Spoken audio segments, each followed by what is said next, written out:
Bertrand Russell, não sei se essa é a pronúncia correta, mas vamos lá. O Russell, propôs uma perspectiva da linguagem que criticou a lógica tradicional. A lógica tradicional formulava proposições em que um predicado era atribuído a um sujeito. Uma qualidade, um atributo era atribuído a um sujeito. Por exemplo, Sócrates é mortal. Então, o sujeito Sócrates é mortal, seria o predicado atribuído a Sócrates. Para essa lógica, o mundo está dividido entre substâncias que são sujeitos, no caso Sócrates, e acidentes, as qualidades e os tributos, no caso mortal. O problema é que há muitos fatos e proposições que não se enquadram nesse modelo, sobretudo quando pensamos em proposições que descrevem relações. Por isso, essa lógica precisava ser reformulada. Para Russell, a linguagem deve corresponder à complexidade do conhecimento construído. A ciência, por meio das observações, agrupa fatos e estabelece leis. Russell discute o valor da filosofia e as diferenças entre o conhecimento filosófico e o conhecimento científico. O que ele vai falar? Que o conhecimento filosófico tem a principal função de criticar. Então, a característica essencial, fundamental da filosofia é poder criticar, poder estabelecer uma crítica. A filosofia faz uma análise, ela examina criticamente os princípios que a ciência utiliza e que nós, seres mortais, utilizamos na vida cotidiana. Quando a gente fala da filosofia como sendo um mecanismo de crítica, a gente precisa impor certas limitações.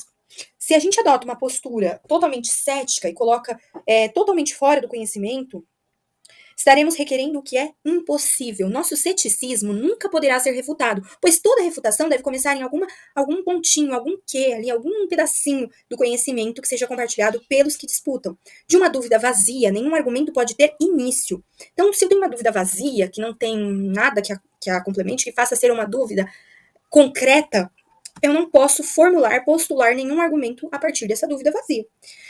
Assim, a crítica do conhecimento empregada pela filosofia não deve ser desse tipo destrutivo se a aquisição de algum resultado é pretendida. Sua dúvida metódica, de quem? A do Russell, Bertrand Arthur William Russell. A dúvida metódica dele consistiu em duvidar de tudo que era suscetível de dúvida. Então, eu tenho que duvidar tudo aquilo que é suscetível a dúvidas, a ter dúvidas. Para quê? Para que se pudesse, em cada fatia de conhecimento, parar-se e perguntar a si mesmo se realmente você conhece aquilo. É o tipo de atividade crítica que constituiu a filosofia. Então, a dúvida metódica construiu a filosofia. A atividade crítica considera ser impossível o mérito de cada fatia do conhecimento aparente e mantém o que continua a aparentar ser conhecimento. Com justiça, a filosofia diminui o risco de erros. Em síntese de tudo, o Russell, ele era defensor incansável da ideia de paz no mundo. E se ele defende a ideia de paz no mundo, então ele se opõe ao quê? Às guerras e aos conflitos. Ele era um idealista, um homem extremamente convicto de suas posições políticas e pacifistas, cujo comportamento já lhe rendera 2 temporadas na prisão, coitado. Em 1950, ele recebeu o Nobel de Literatura. Pelo quê? Pelo seu trabalho em prol dos ideais humanitários e da liberdade de expressão. Bom, aí temos um textinho da obra Os Problemas da Filosofia, do Bertrand Russell. Podem dar um print ou voltar ao vídeo se vocês quiserem ler tudo. Não vou ler tudo por conta do tempo aqui no vídeo. Vou direto para a pergunta. De acordo com o texto, a dúvida é libertadora. Por quê? Por que a dúvida é libertadora? Como a gente viu, ele defende a dúvida metódica, que consiste em duvidar de tudo que era suscetível de dúvida, para que a gente parasse um pouquinho e fizesse uma autorreflexão se realmente conhecíamos aquilo. Então, por que a dúvida é libertadora? Nenhuma filosofia começa com a dúvida? Não é isso. Ele fala que as dúvidas vazias não podem formar argumentos. Mas não significa em nenhum momento que nenhuma filosofia começa com a dúvida. Pelo contrário, começa assim. B. O egotismo aproxima o indivíduo de uma reflexão autêntica e filosófica? Não. Quem duvida pensa logo existo? Não. Quem duvida encontrará certamente uma resposta que lhe proporcionará sentidos para a vida? Nossa, isso está muito romantista, não. Retira dos homens, vamos lá, a dúvida é libertadora porque a dúvida retira dos homens a pretensão de possuir uma verdade absoluta sobre todas as coisas. Então a dúvida vai tirar dos homens essa coisa assim de, eu possuo uma verdade absoluta. Não, a dúvida vai retirar isso dos homens, né? Porque a partir do momento que eu questiono algo, eu não tenho uma verdade absoluta, não tenho uma certeza de uma verdade absoluta. Podemos considerar que a contemplação filosófica é vilã daqueles que agem, amiga daqueles que não pensam? Pelo contrário. Pelo contrário, ela não é vilã, porque o Russell, ele faz uma análise, uma abordagem empirista, analítica e lógica. Então, ele, de certa forma, defende a contemplação filosófica, que é o empirismo. Então, não é vilã. B, é tida como um escape fugindo de si próprio do mundo? Não, não é romantismo aqui. C, separa o mundo em esferas antagônicas? Também não. D, gera o alargamento do eu pelo entendimento do não eu? Sim, é exatamente isso. Agora vamos falar um pouquinho de Ludwig Joseph Johann Wittgenstein. Wittgenstein, eu não sei. Bom, esse cara escolheu a lógica como eixo central da sua obra. Ele se preocupou com as formas e o funcionamento da linguagem, então ele desenvolveu a filosofia analítica. E aí, o que acontece? O centro da obra, então, que é a lógica, é entendido como a área do conhecimento que se ocupa com a linguagem formal ou com a linguagem simbólico-científica. Por ser um discurso ou uma linguagem que fala de outro discurso ou de uma outra linguagem, se diz que ela é uma metalinguagem. Né? Então, assim, a filosofia analítica se ocupa com o estudo do discurso que fala de outro discurso. Eu falo de um discurso, ou eu utilizo a linguagem para falar da linguagem. Isso é metalinguístico. Dessa forma, a lógica é um discurso que tem como objeto um outro discurso. Como assim? Basicamente, se eu afirmo uma afirmação. Por exemplo, o Sol é uma estrela. Se eu disser que se eu afirmar que a afirmação Sol é uma estrela é uma afirmativa, então isso é metalinguístico. Por quê? Porque é a afirmação falando da afirmação. É o discurso falando do discurso, a linguagem falando da linguagem, logo é uma metalinguagem. Então a lógica é um discurso que tem como objeto um outro discurso.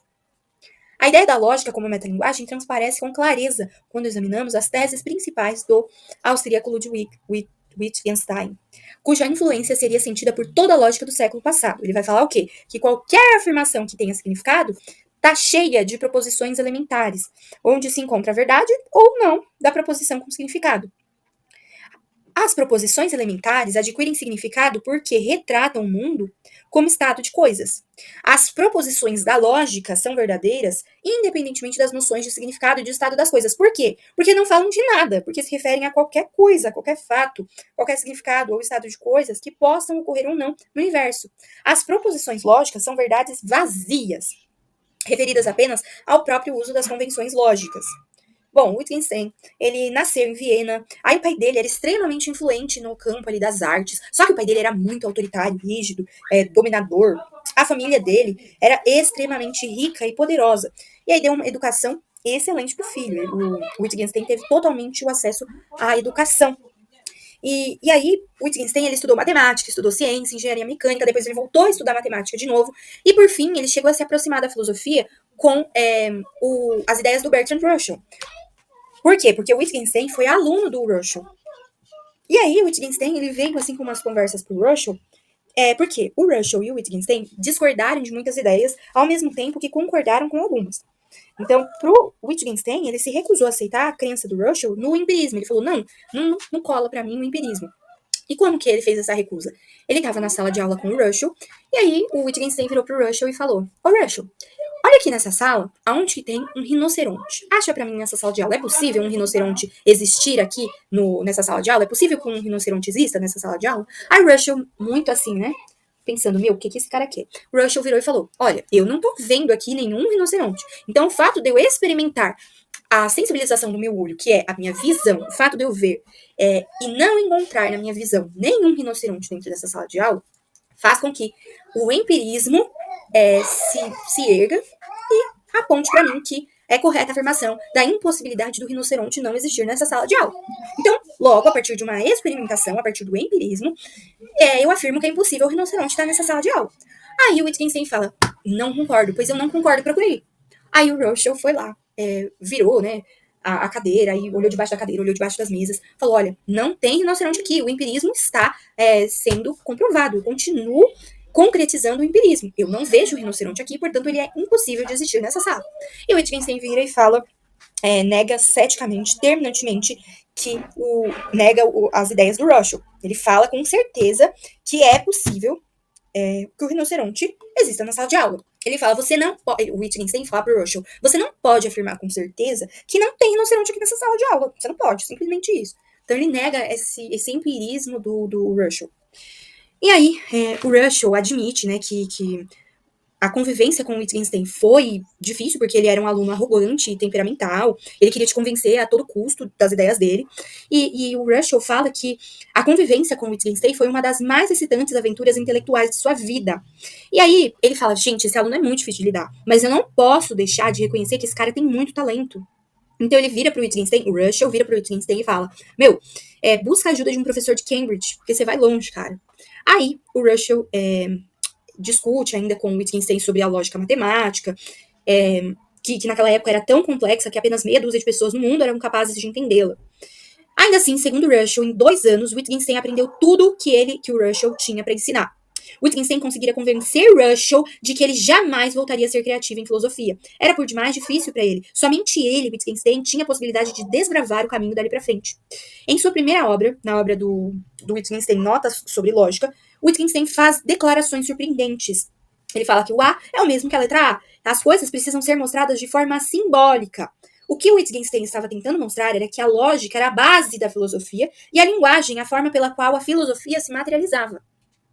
Então, o Wittgenstein afirmava que era possível demonstrar se uma afirmação lógica era falsa ou verdadeira, independentemente das partes que a compunham. O Wittgenstein serviu como soldado do exército austro-húngaro na Primeira Guerra Mundial. E aí, depois dele servir como soldado, ele se voltou para a religião. E de forma bastante peculiar. Para ele, Deus é o que dava significado ao mundo. Se o significado do mundo estava fora, como saber se a vontade de fazer o bem ou o mal, que estava dentro do indivíduo, estava conectada com a ideia de Deus?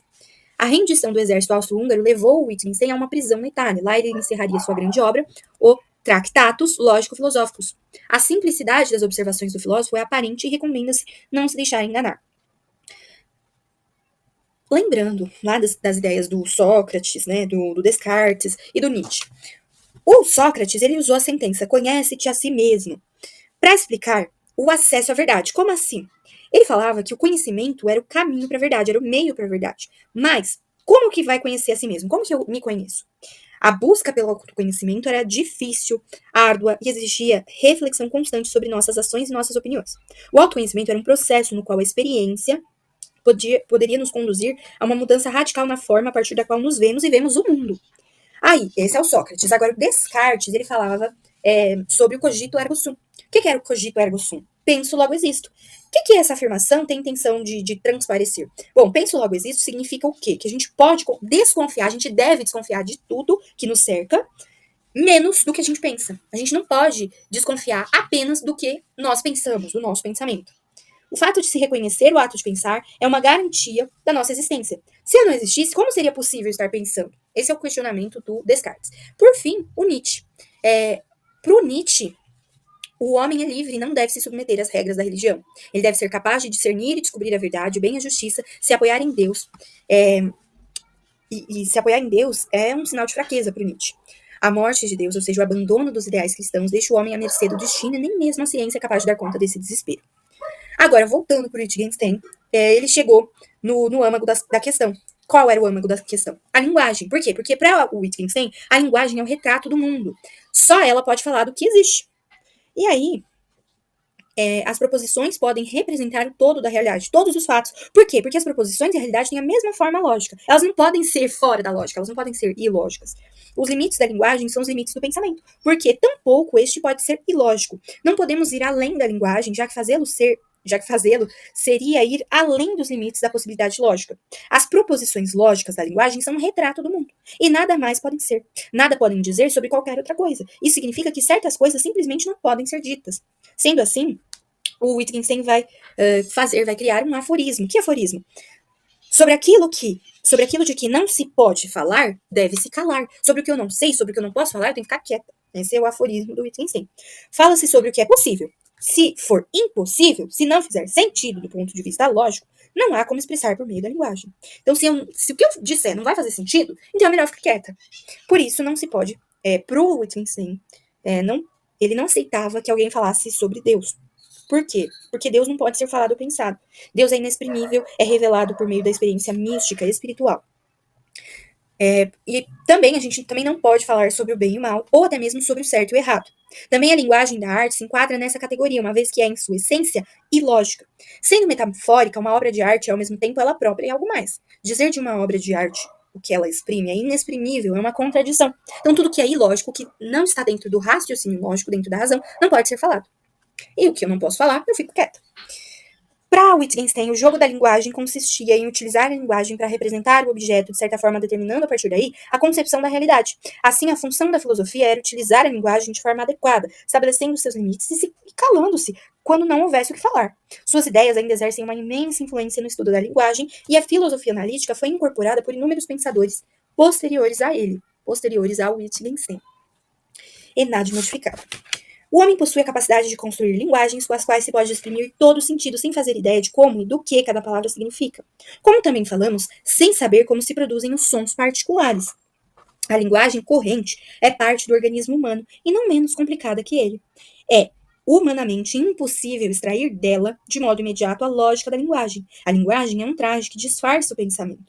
A maioria das proposições e questões que se formularam sobre temas filosóficos não são falsas, mas contrassensos. Por isso, não podemos, de modo algum, responder a questões dessa espécie, mas apenas estabelecer seu caráter de contrassenso. A maioria das questões e proposições dos filósofos provém de não entendermos a lógica de nossa linguagem. Com base no texto acima, é correto afirmar que a filosofia, no Tractatus, é entendida como um domínio privilegiado da metafísica como elemento fundamental para a compreensão do mundo? Não. Wittgenstein não pensava que a metafísica era um elemento fundamental para a compreensão do mundo. Ao contrário, a linguagem apenas poderia fazer referência ao que efetivamente existia. Então a gente exclui os elementos metafísicos. Wittgenstein dá um valor especial à análise, entendendo-a como um modo correto de revelar a estrutura da lógica da linguagem.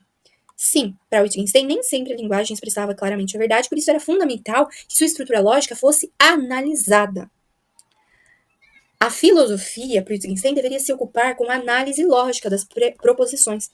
Então, sim, Wittgenstein dá um valor especial à análise, entendendo a análise como um modo correto de revelar a estrutura da lógica da linguagem.